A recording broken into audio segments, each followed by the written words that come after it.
और अब जिन सखा का चरित्र हम लोग सुनने वाले हैं उनका नाम है नंददास। क्या नाम है? नंददास।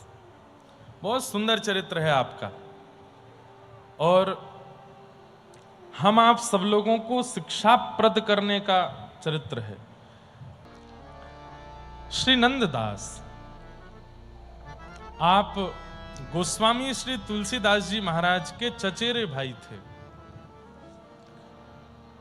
लेकिन उससे भी विशेष बात कि गोस्वामी तुलसीदास जी के आप सगे गुरु भाई भी थे। चाचा के पुत्र तो आप थे ही, लेकिन एक ही गुरु के दोनों शिष्य थे, एक ही जगह काशी में अध्ययन करते थे। तो तुलसीदास जी नंददास जी को अपना गुरु भाई ही बताते थे। चाचा के बेटे हैं ये बाद में बताते थे, ये मेरे गुरु भाई है, ऐसा बताते थे। आप खूब सुंदर कवित्त रचनाएं करते थे, खूब सुंदर सुंदर कविताएं लिखना, भाव लिखना, खूब सुंदर सुंदर अपने विषयों को स्पष्ट करना। आपकी लेखनी के ऊपर हमारे वृंदावन के श्री हितरवंश महाप्रभु के परिकर में हित ध्रुवदास जी हुए, जिनका एक बहुत प्रसिद्ध पद मैं गाता हूं कथा में। सहज स्वभाव पर्यो नवल किशोरी जी को, मृदुता दयालुता कृपालुता की राशि है, न कहू न रिस कहीं भूले हूं न होत सखी, रहत प्रसन्न सदा ही मुख हासी है। एकादशी के दिन महाप्रभु जी का प्राकट्य, उस दिन मैं हितरवंश महाप्रभु चरित्र सुनाऊंगा, बहुत अच्छा। तो हित्र ध्रुवदास जी नंददास जी के लिए कहते हैं, नंददास जो कछु कहो राग रंग सो पागी। नंददास जो कुछ भी लिखते हैं वो सब राग और रंग दोनों से पगा हुआ होता है, मतलब भरा हुआ होता है। अक्षर सरस स्नेह में सुनत श्रवण उठ जागी। अक्षर इतने अच्छे होते हैं कि कान तुरंत, अभी पद सुनेंगे ना, नंददास जी के पद बहुत अच्छे अच्छे पद हैं, सरल पद हैं। जैसे गोविंद दास जी के औरों के थोड़े कठिनाई लगती है पदों को व्याख्या करने में, पर नंददास जी के पद बहुत सरल हैं और सुनने में बहुत चैतन्यता प्रदान करने वाले। रमन दशा अद्भुत हुती करत कवित सुधार, बात प्रेम की सुनत ही छूटत नैन जलधार। जैसे ही नंददास जी के आप प्रेम के पद सुनोगे, ये ध्रुवदास जी कह रहे हैं, तो आपके नेत्रों से जलधारा छूटने लग जाएगी। बाबरो सो रस में फिरे खोजत नेह की बात, आछे रस के वचन सुनी वेग विवश हुए जात। कोई रस में फिर रहा हो, श्याम सुंदर प्रियतम को ढूंढ रहा हो, वो नंददास के अगर पदों का आश्रय ले ले तो उसको ठाकुर जी का अनुभव हो जाएगा। ऐसा हित ध्रुवदास जी ने आपके लिए कहा है। तो श्री नंददास जी, आप काशी में अपने गुरुदेव के यहां पढ़ रहे थे। आपका जन्म हुआ, जन्म के पश्चात माता पिता ने गुरुकुल पढ़ने के लिए भेजा। वहीं आपको आपके चचेरे भाई श्री गोस्वामी तुलसीदास जी मिले और वहां अच्छे से पठन पाठन चल रहा था। एक दिन की बात, गुरुदेव जब प्रवचन करते थे तो उस प्रवचन को नंददास जी सुनते थे। यदि उस प्रवचन में ज्ञान वैराग्य की बात होती थी तो नंददास जी की इतनी रुचि नहीं बनती थी, लेकिन जैसे ही उस प्रवचन में कभी कभी उदाहरण के रूप में गुरुदेव यदि वृंदावन की चर्चा करते थे कि श्री कृष्ण वृंदावन की लीला में एक ऐसी लीला करते हैं, तुरंत नंददास जी का मानो जैसे जन्म जन्मांतरों का संबंध हो ठाकुर जी से। आपके नेत्र खुल जाते थे और नेत्र खुल करके आपके नेत्रों से अविचल अश्रुधार गिरने लगती थी। बंधुओं, एक बात सुनिए, जिस स्थान की चर्चा हो और आपका चित्त बस मंत्रमुग्ध होकर के वहां की बात सुनने लगे, भगवत धामों में, जैसे त्र्यंबकेश्वर की चर्चा हो, काशी की चर्चा हो, वृंदावन की चर्चा हो, द्वारिका की चर्चा हो, जगन्नाथपुरी की चर्चा हो, बद्रीनाथ की चर्चा हो, श्रीनाथ की चर्चा हो, कहीं की भी चर्चा हो, और वहां का बस नाम सुनते ही आपका मन ऐसे हो जाता है कि बस ये चर्चा चलती रहे। तो निश्चित है कि पूर्व जन्म का आपका उस स्थान से कोई संबंध है। गुरुदेव सारे प्रवचन करते थे, लेकिन जैसे ही व्रज की कोई बात कहते तो नंददास जी के नेत्र खुल जाते, मंत्रमुग्ध हो जाते, नेत्रों से अश्रु प्रवाह होने लगता। गुरुदेव बोलते क्या हुआ? बोले पता नहीं गुरुजी, आप वृंदावन की चर्चा करते हैं और मेरे नेत्र सजल हो जाते हैं।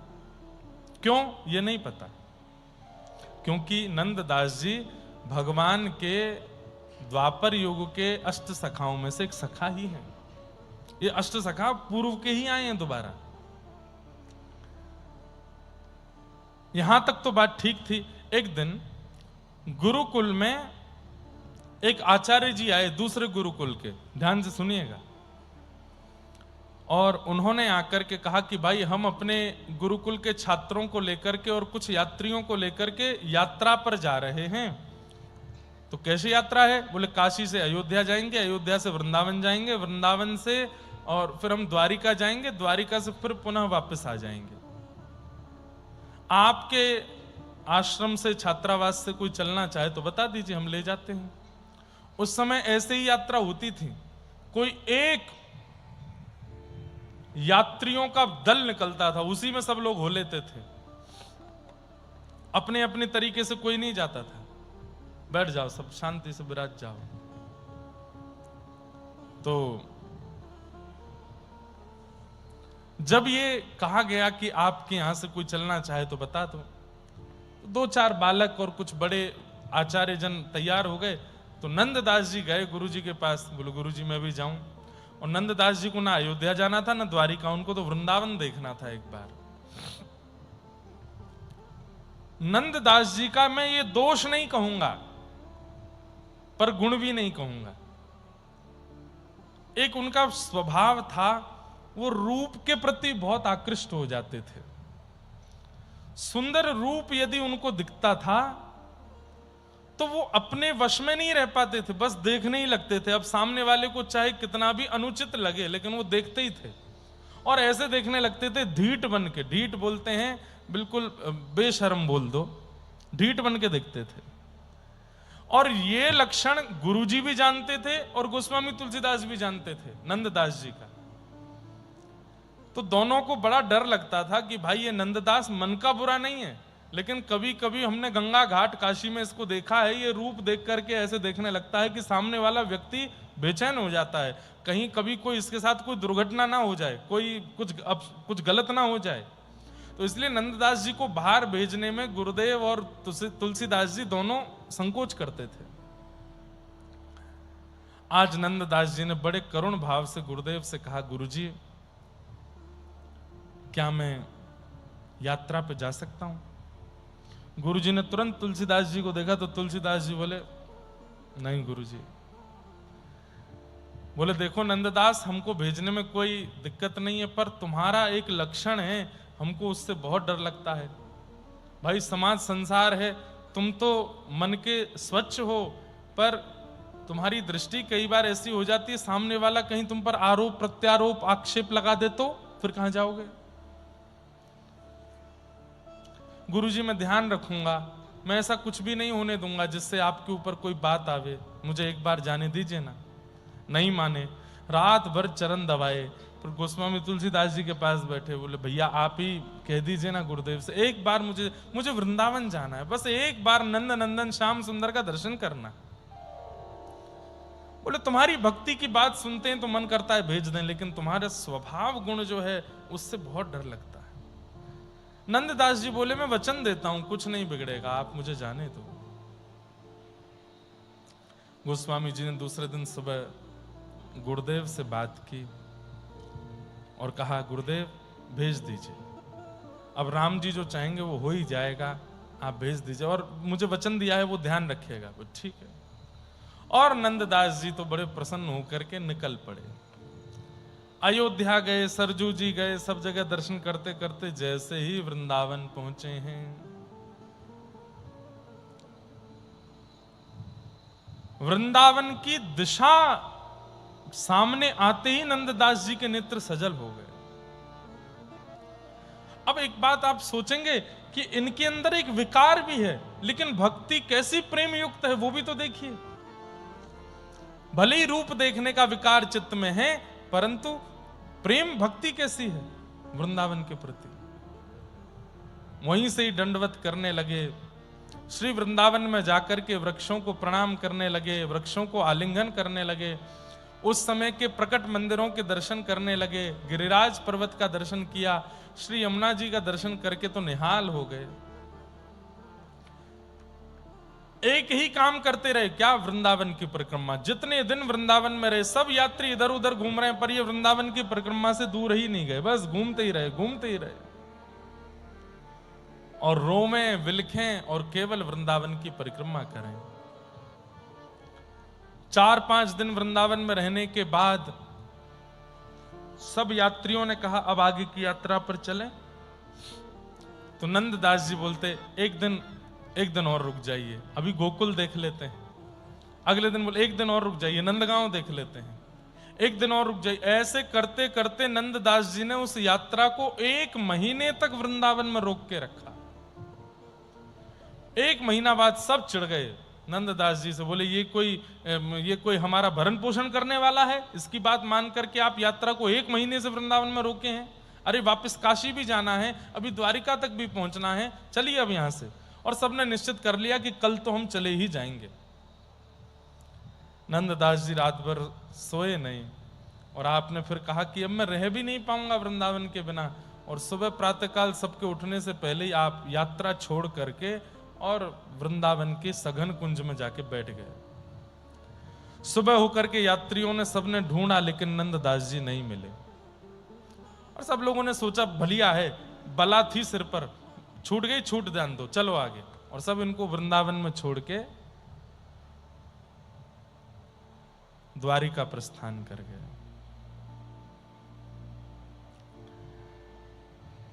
द्वारिका प्रस्थान कर गए। नंददास जी बड़े प्रसन्न हैं, अब वृंदावन में रहते हैं, यमुना जी का दर्शन करते हैं, खूब प्रेम से इधर उधर घूमते हैं, आनंद करते हैं।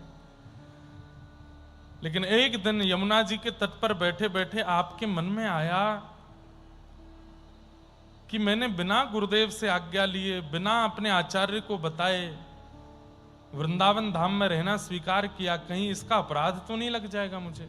और मूल बात यह थी कि ठाकुर जी का अनुभव नहीं हुआ अभी तक, इसलिए इनको लगा कि कहीं गुरुदेव का अपराध तो नहीं लगा हुआ है मुझे कि मैंने उनसे बिना पूछे कर लिया।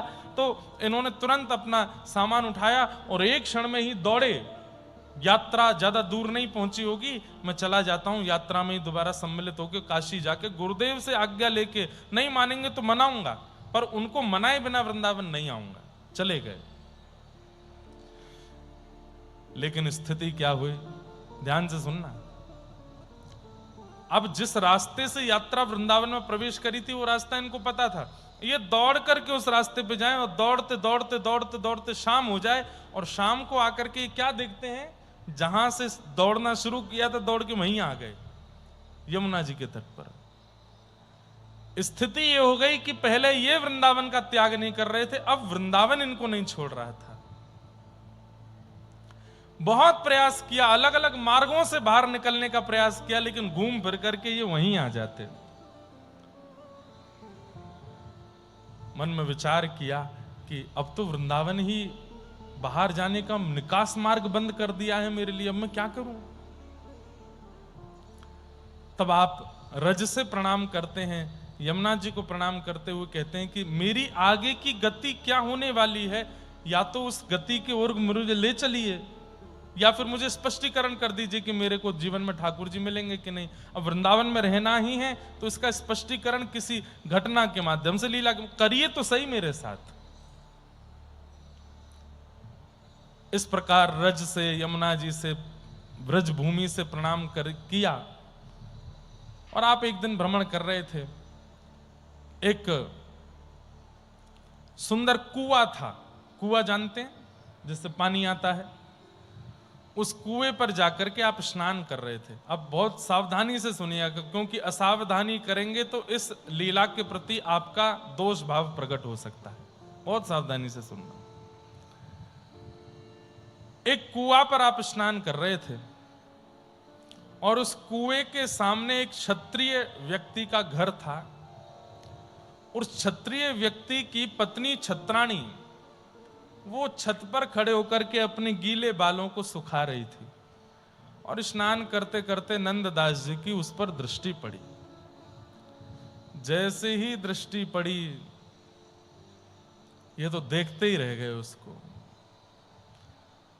मैंने पहले ही बताया कि रूप देखने का दोष था इनके अंदर, और ये उसको देखते रहे देखते रहे देखते रहे। अब वो तो चली गई भीतर, अब ये बाहर ही बैठे हैं कुआं पर और उसके घर की ओर ही निहार रहे हैं। द्वार देख रहे हैं, खिड़की देख रहे हैं, जंगले देख रहे हैं, छत देख रहे हैं। सुबह से शाम हो गई लेकिन नंददास जी वहां से हिले नहीं। उस छत्री के घर में एक दासी काम करती थी, वो बार बार अंदर जा रही थी, बाहर आ रही थी।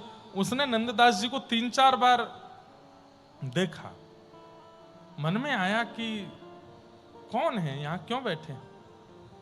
भीतर जाकर के उसने छत्राणी से कहा कि द्वार पर एक बड़े दीनहीन से बैठे हैं और रूप देखने में तो ब्राह्मण लगते हैं, शिखा है, सूत्र है और तेजस्वी भी हैं, पर हमारे घर की ओर ही देख रहे हैं, आप जानती हैं क्या उनको।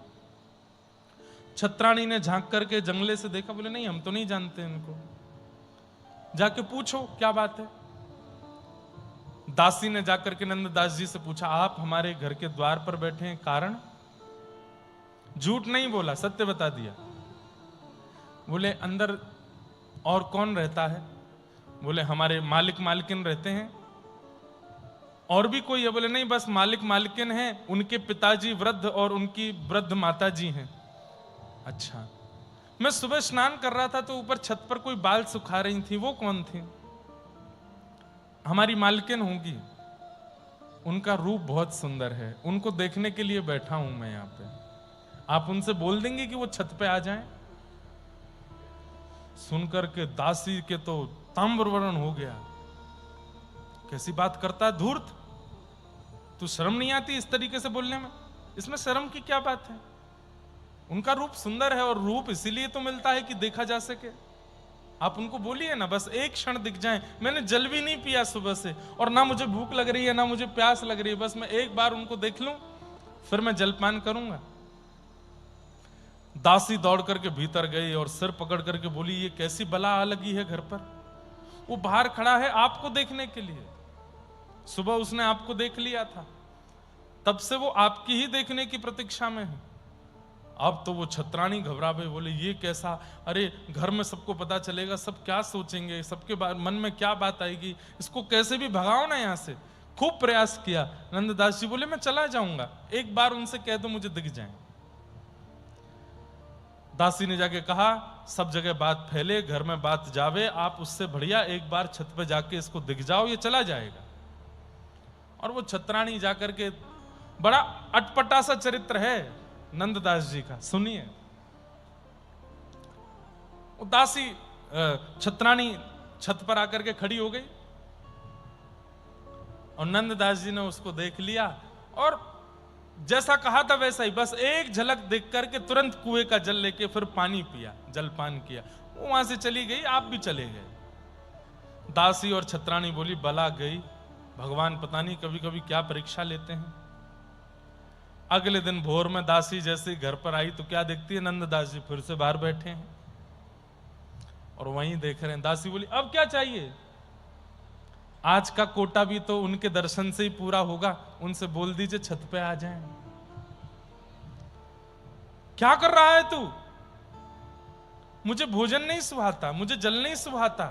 उनको देखने के बाद ही इच्छा होती है कुछ खाने पीने की, एक बार बोल दीजिए ना। दासी भीतर गई, छत्राणी से जाके बोली, ये तो फिर आ गया है, द्वार पर खड़ा है। छत्राणी बोली, ये मेरे कौन से पाप का मुझे फल मिल रहा है, ये क्या हो रहा है साथ में। उसी समय उस घर के स्वामी छत्री का आगमन हुआ। घर पर आकर के देखा तो अपनी पत्नी को व्यथित देख करके पूछने लगा, क्या बात है। घबरा करके उसने सब सत्य बताया। बोले, मेरे मन में कोई दोष नहीं है, पर 2-3 दिन से ये एक ब्राह्मण है, द्वार पर आकर के बैठ जाता है और कहता है मुझे देखना है। क्षत्रिय बोला, इसकी इतनी हिम्मत। निकल करके बाहर गए। नंददास जी, क्या बात है? कुछ नहीं, क्यों बैठा है यहां पर? संभवतः आपकी पत्नी है वो। हाँ तो उनको दिखा दीजिए ना एक बार। क्षत्रिय बोला तेरा मुंह ना तोड़ दूं मैं, तेरी गर्दन काट के ना फेंक दूं मैं, निकल जाए यहां से। बोले आप मुंह तोड़ देना, गर्दन भी काट देना, एक बार उनका मुख दिखा दो। इतने में ही बूढ़े ससुर जी जो उसके पिताजी थे छत्री के, वो आ गए। नगर इकट्ठा होने लगा, सब लोग, अब लोगों को तो बात बनाने को चाहिए, और लोग बाग इस विषय को उछालने लगे। पूरे नगर में चर्चा ऐसी नहीं हो रही है कि नंददास उसको देखने जाते हैं, ऐसी चर्चा हो रही है कि वो घर की छत्राणी नंददास जी से उसका कोई संबंध है। लोगों ने अनर्गल बातें बना करके सब जगह प्रचारित करके उनको धूमिल करने लगे, लेकिन नंददास जी पे कोई फर्क नहीं, और वो परिवार, उनका घर से निकलना दुश्वार हो गया। सब लोग कहने लगे अरे तुम्हारी घर की बेटी ऐसी, तुम्हारी बहू तो ऐसी, ओ पराये उसको देखती है, ऐसा करती है। क्षत्रिय बोला आज मैं इसको जान से मार दूंगा। तो उसके पिता ने समझाया, बोले वो ब्राह्मण है और पूरा नगर उसको देखता है, अगर कल को वो नहीं दिखा, खोजबीन करने पे पता चला कि तुमने उसको मार दिया तो हमारी और बदनामी हो जाएगी।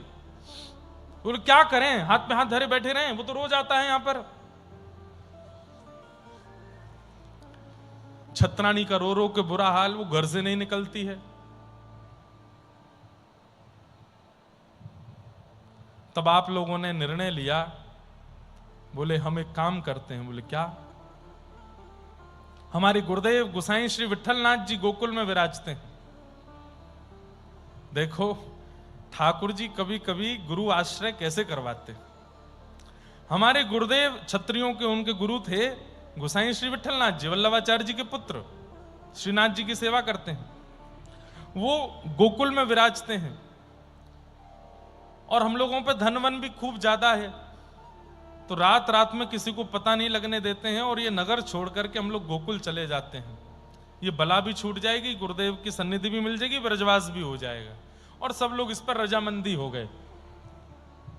सुबह सुबह सारा सामान तैयार था, नंददास जी आए द्वार पर, एक बार दर्शन करने आते थे। वो छत्राणी आकर के जैसी छत पर खड़ी हुई, उसको देख के नंददास जी चले गए। नंददास जी के जाते ही आप लोगों ने सारा सामान बैलगाड़ी में रखा, निकल गए वहां से और सीधे गोकुल। अगले दिन नंददास जी जब आए तो द्वार पर ताला लगा देखा। आसपास लोगों से पूछा ये कहां हैं, इनका घर बंद क्यों है? तो किसी ने बता ही दिया, वो पता तो चली जाती है सबको। किसी ने बता दिया, बोलो वो तो अपने गुरुदेव के पास गोकुल चले गए। गोकुल का नाम सुनते ही नंददास जी ने गोकुल की राह पकड़ी और आप गोकुल की ओर प्रस्थान करने लगे।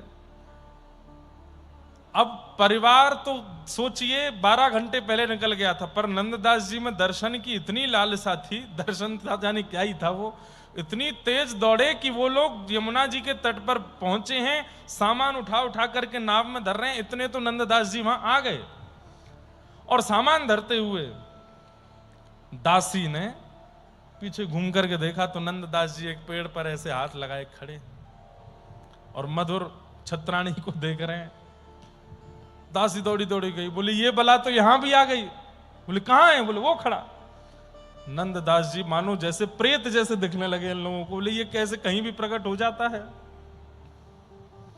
एक बार फिर जाके मना। बोले भैया तुम्हें चाहिए क्या?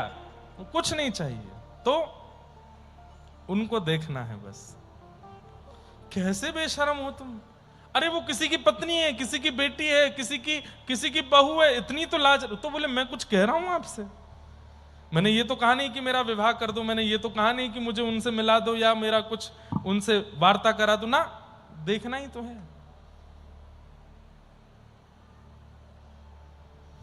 सब लोग नाव में बैठ गए और नाव वाले से कहा पार करने का कितना लोगे? बोले 1.5 रुपया। बोले हम तुझे 1.5 रुपया पार करने का देते हैं, 10 रुपया ऊपर से देते हैं। बोले किस लिए? सारे नाविकों को बोल दो इसको पार नहीं करें। नाव वाले ने कहा ठीक है, इसको पार नहीं करूंगा, आप चिंता मत करो। परिवार को पार कर दिया और उस नाव वाले ने सब में रुपए बांट दिए। बोले ये नंददास नाम का खड़ा है, इसको पार नहीं करना है, चाहे जितना कहे। परिवार चला गया। मतलब अगर आज की डेट में नंददास जी के ऊपर कोई बायोग्राफी बना दी जाए तो थोड़े साइको जैसे लगेगा उनका चरित्र, कितने मतलब जैसे कोई आदमी पागल सा नहीं हो जाता है ऐसा। और कभी कभी ऐसों को ही ठाकुर जी पकड़ते हैं।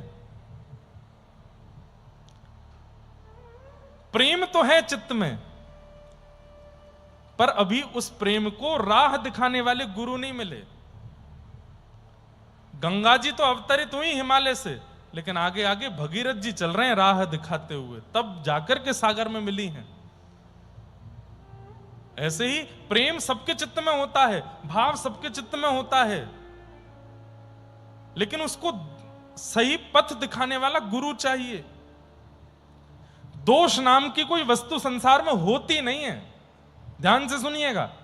दोष नाम की कोई वस्तु संसार में होती नहीं है। हमारा जो गुण ठाकुर जी से विमुख हो जाता है वही दोष बन जाता है, और जो गुण ठाकुर जी में लग जाता है वही भक्ति बन जाता है।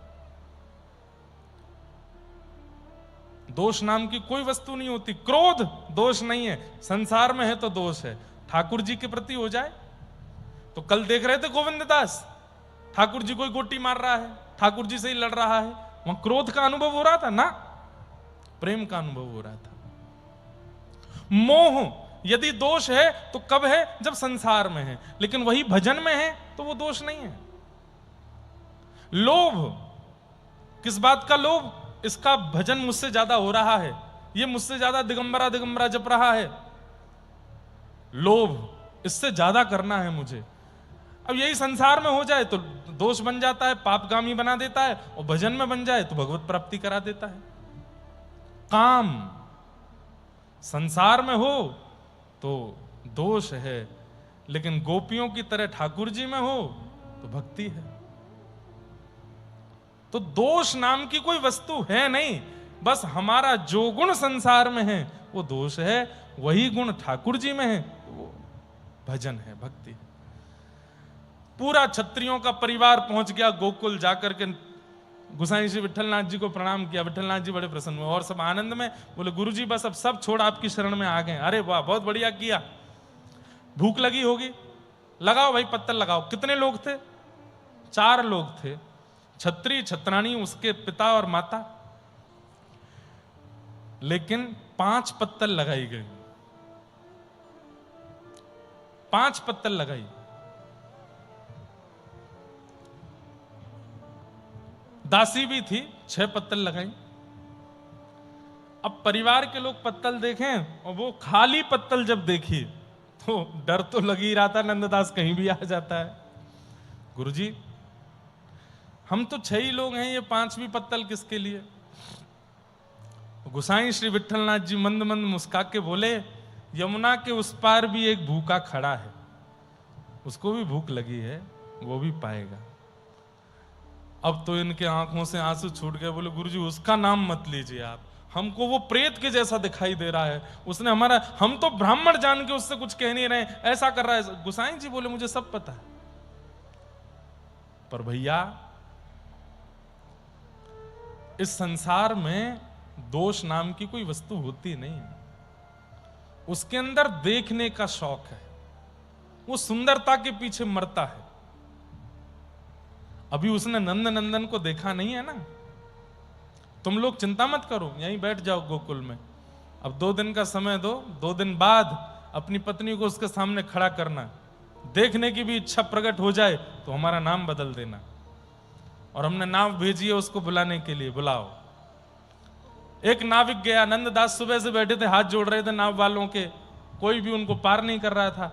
तब एक नाविक आया, बोले, गुसाई श्री विठलनाथ जी ने नाव भेजी है, तुमको बुलाया है गोकुल, चलो। आप गोकुल पहुंचे, गुसाई श्री विठलनाथ जी के सामने जैसे ही पहुंचे, गुसाई जी का दर्शन किया। कहो नंददास कैसे हो? आपको मेरा नाम कैसे पता?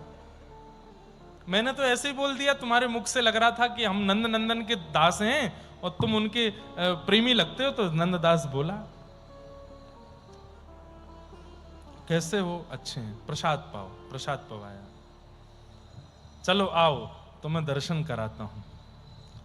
और आपने नंददास को ले जाकर के ठाकुर जी के नवनीत प्रियालाल, विश्व के सबसे पहले लड्डू गोपाल, नवनीत प्रियालाल इतने से हैं, अंगुष्ठ मात्र। आज भी नाथद्वार में दर्शन होता है उनका। श्रीमद वल्लभाचार्य महाप्रभु के सेवा के ठाकुर जी इतने से ही हैं बस। और उनकी ही ये झांकी है, शोभित कर नवनीत लिए, घुटरुन चलत रेनु तन मंडित, गोरोचन तिलक किए। जाकर के भीतर गुसाई श्री विठलनाथ जी ने प्रार्थना की, बोले द्वार पर नंददास आया है और रूप देखने की बड़ी आसक्ति है उसमें नाथ, आज ने कपनो मुखार बिंद दिखाए दो।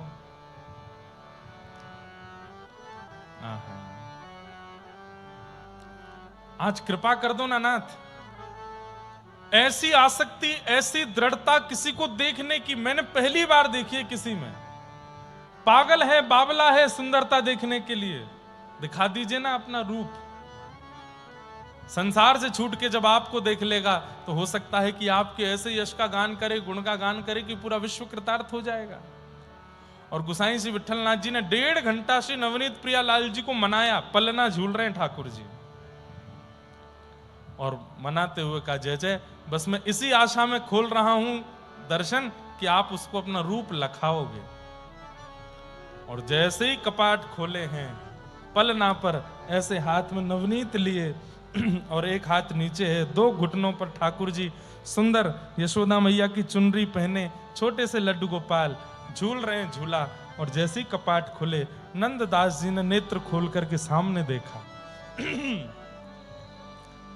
सबको तो लग रहा है कि नवनीत प्रियालाल खड़े हैं, लेकिन जैसे ही नंददास ने देखा, ठाकुर जी दोनों पैर लटकाए झूला पर बैठे हैं और ऐसे नंददास को अपनी ओर बुला रहे हैं। ये झांकी जब देखी ठाकुर जी की अपनी ओर खींचने वाली, नंददास के तो रोम रोम कंपित होने लगे, अविरल अश्रुधार नेत्रों से गिरने लगी। कुछ कहना चाह रहे हैं पर होठ फड़फड़ा रहे हैं, शब्द प्रकट नहीं हो रहे हैं, बस पूरा शरीर कंपायमान होने लगा। आचार्य चरण श्रीमद गुसाई विठलनाथ जी देख करके बोले, नंददास क्या हुआ, क्या दिख रहा है? आहा। तब नंददास जी बोले, मैं गाऊंगा। बोले गाओ। बहुत सुंदर पद है नंददास जी का, सब लोग गाना मेरे साथ।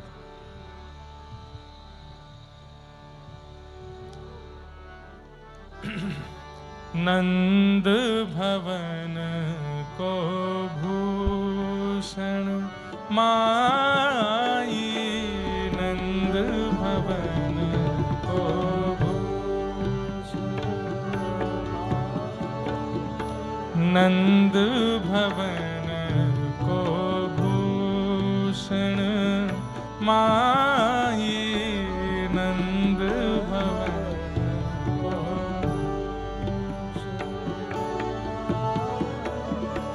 नंद भवन को भूषण माई, नंद भवन।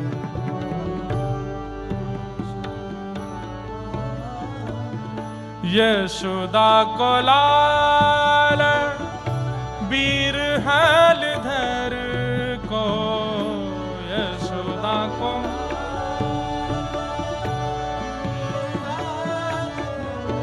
हे यशोदा को लाल वीर हलधर को,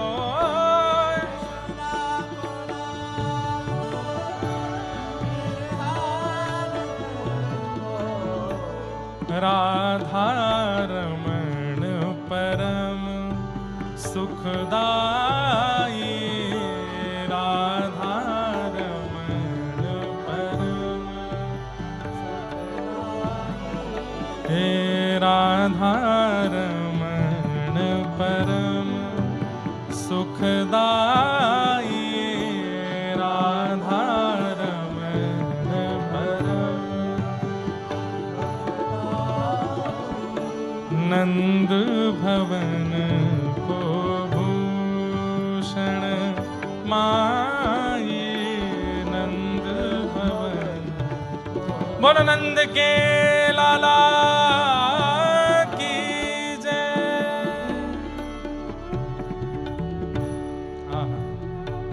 नेत्र बंद करके दर्शन करो, जो प्रिय ठाकुर जी की झांकी लगती हो उसकी, और ये पद उनको सुनाओ अपने हृदय में बैठा करके।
इंद्र को इंद्र देव देवन को, इंद्र को इंद्र।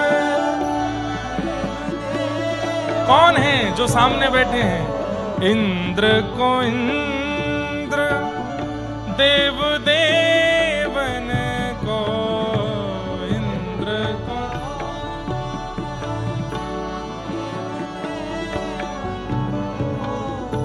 ब्रह्म को ब्रह्म महा वरदाई, ब्रह्म को ब्रह्म महा। कितने सरल शब्दों में कितनी बड़ी बात नंददास कह देते हैं ना। हमारे इंद्र हैं, पर बोले ये कौन है? इंद्र को इंद्र देव देवन को, ब्रह्म को ब्रह्म महावरदाई। काल को काल ईश ईशन को, काल को काल। हे काल को काल ईश ईशन को,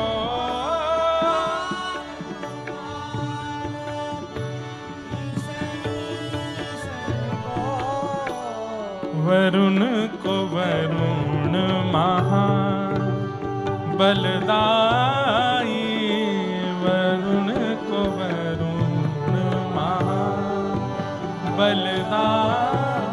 हे नंद भवन को भूषण माये, नंद भवन। और कौन है ये? शिव को धन संतन को सर्वस, शिव को धन।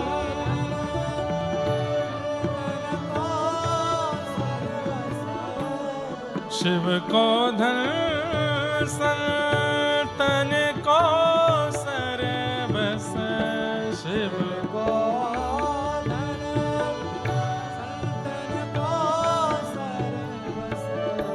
महिमा वेद पुराणन गाई, महिमा।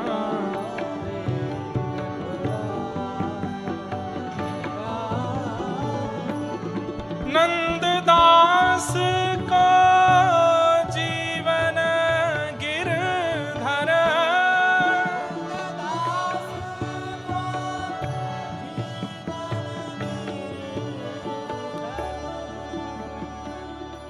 हम कथा भी करें, अनुष्ठान भी करें, जप भी करें, त्रिकाल स्नान भी करें, तो फिर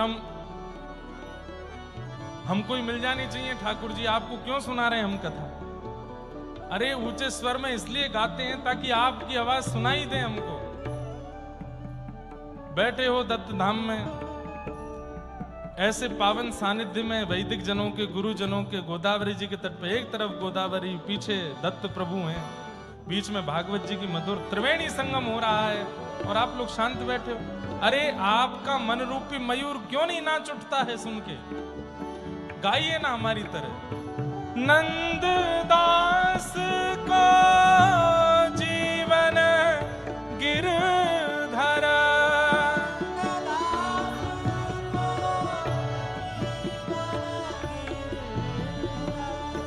नंद दास को जीवन गिरधर,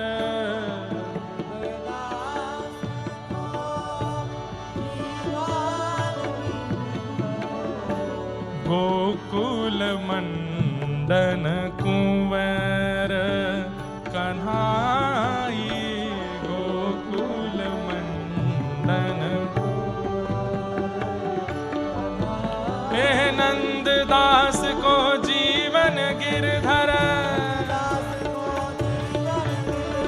नंद दास को जीवन गिरधर। जैसे ही ये पद गा रहे थे, गोसाई श्री विठलनाथ जी दौड़ करके गए और उस क्षत्रिय परिवार की उस महिला को बुला करके लाए। प्रेम मगन होकर के नंददास जी नाच रहे हैं ठाकुर जी के आगे। वो घबरा रही है सामने आने में। गोसाई जी बोले मैं कहता हूं आओ यहां पर। जैसे ही वो आकर के खड़ी हुई, गोसाई जी ने नंददास से कहा नंददास जरा पीछे मुड़ के देखना।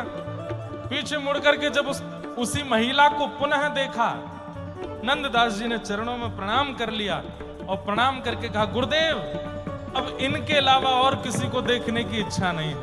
अब ये नेत्रों में बस गए हैं, ये चित्त में बस गए हैं।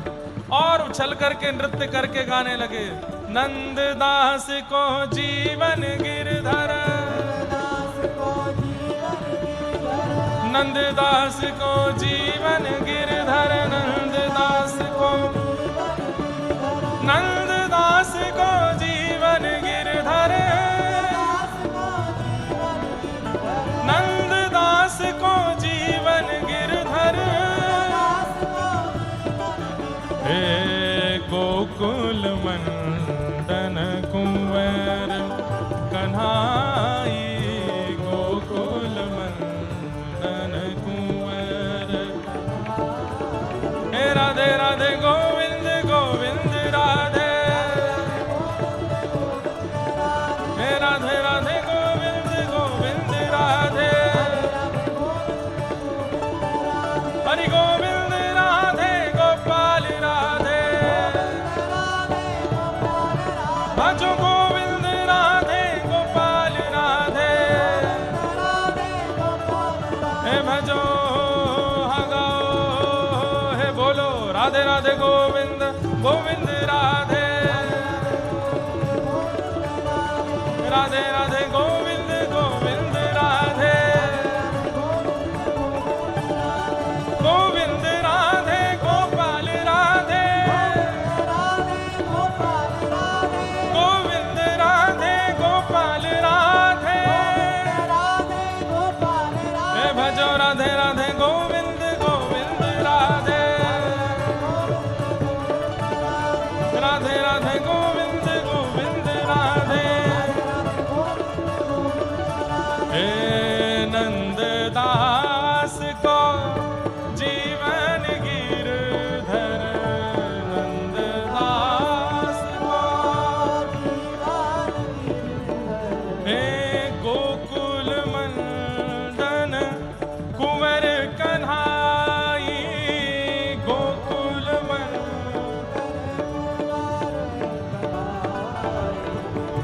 नंद भवन को भूषण माए, नंद भवन को भूषण माए, नंद भवन को भूषण माए।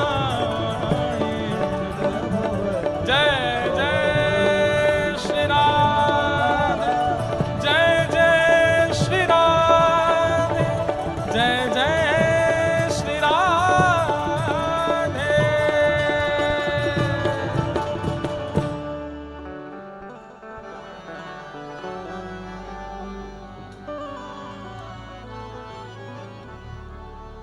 पता नहीं कौन से गुण पर दयानिधि रीझ जाते हैं।